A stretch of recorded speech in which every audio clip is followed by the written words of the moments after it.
She sold her house.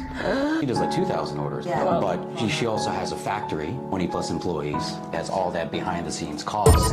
卡尔5年磨一剑，做成纽约最棒的章鱼小丸子。如今纵横夜市，一碗跑出数千单，豪取上万刀。夜市成功背后的秘密，跟着野兔一起来看。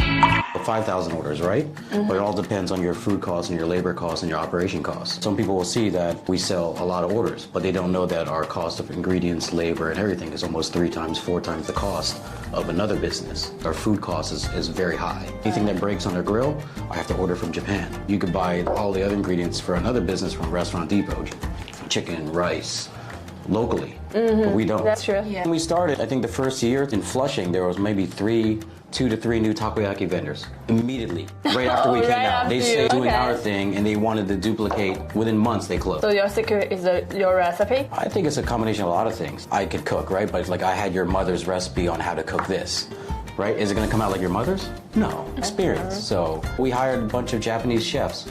I had one guy, he was a chef for over 30 years. We did a huge Japan Fest. He was struggling. He was sweating behind the grill. Thousands of people staring at, us cooking. And he got nervous. He got real nervous. And he started burning everything. And then he went over, he knocked over the bucket of batter on his first day of work. He was really embarrassed. You can't just hire a guy and say, make takoyaki. You're just learning how to cook itself.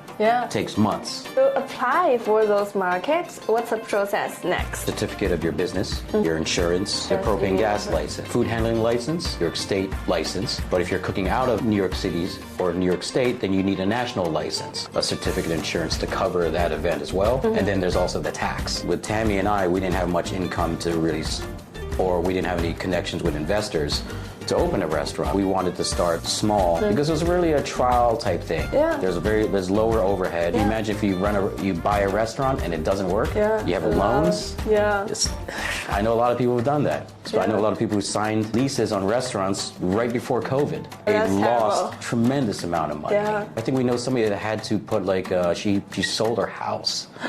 She's the mortgage on her house to save her restaurant.